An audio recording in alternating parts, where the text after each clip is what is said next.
Right, if you're not into making wine, or you're not sure how to start, this is a good alternative. You've probably seen loads of this online, but because we grow fruit in the garden and in the allotment, we're always looking for things to do with it, and this is a good thing for, especially for Christmas.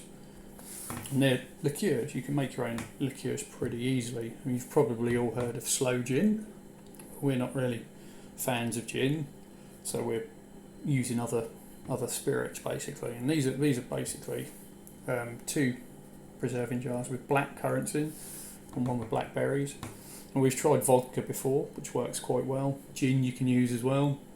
Other spirits. That this we found is these will be. This is blackcurrant and blackberry brandy, and it is fairly simple. I'll put the steps on as well, but it is literally just a case of kind of pickling the fruit in alcohol.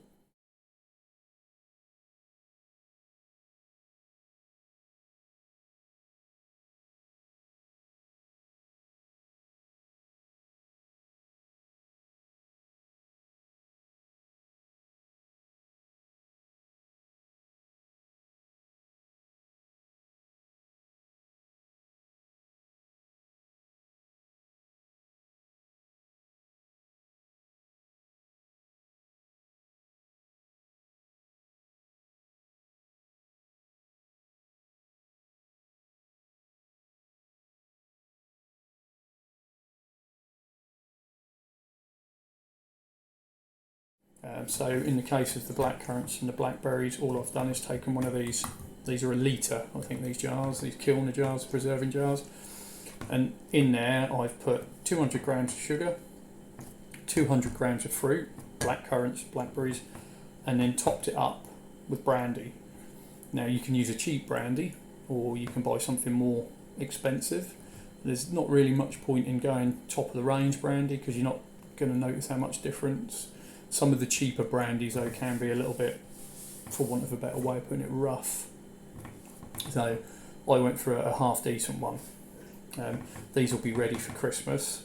As you can see at the stake now, all the sugar that we've put in has dissolved. Fruit is freely floating about there, and it's gone this nice sort of reddy colour. And the only other step now basically is just to filter this lot out and put it in a bottle, and then it's ready to drink. And that's it. Again, it's a simple thing. It takes all of 10 minutes to put the fruit, the sugar and the brandy in the jar, and then all you need to do is every few days just check, see if you've got any sugar down the bottom of the jar here, give it a bit of a shake, put it back. I've kept these in our little, we call it the coal bunker. It used to be a coal bunker, but it's now where our boiler is.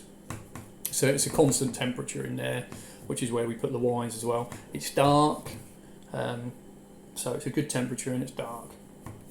Not that really makes much of a difference to this, but it can do for wines. So there, that's it. So all we're going to do now is probably leave these for a few more weeks, and then we'll just strain this lot probably through muslin first, and then if it's not quite that clear, I can run it through the filter that I've got for the wine that we make. And that's it. It takes, like I said, 10 minutes to prepare the jars, and then you can just leave them for a couple of weeks, couple of months. The black currants we've used were all grown, some came from our garden, some came from our allotment plot, and the blackberries are foraged blackberries, and that's it.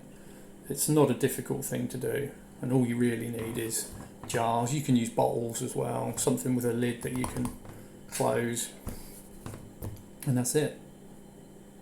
Pretty simple really, and they do make a really nice drink, especially in the winter months when it's cold. If you've never tried making this with brandy and you've gone like down the vodka route, I would recommend brandy. I feel personally it makes a much better liqueur out of it. But that's it, so it's fairly simple. The only other thing to bear in mind is when you start it off, don't fill the jars all the way to the top, because you've always then got scope for adding more brandy, a bit more fruit or a bit more sugar. So you sort of fill them to about here, and then yeah, there you go. Okay, so that's how we make some of our liqueurs for Christmas. Thanks for watching.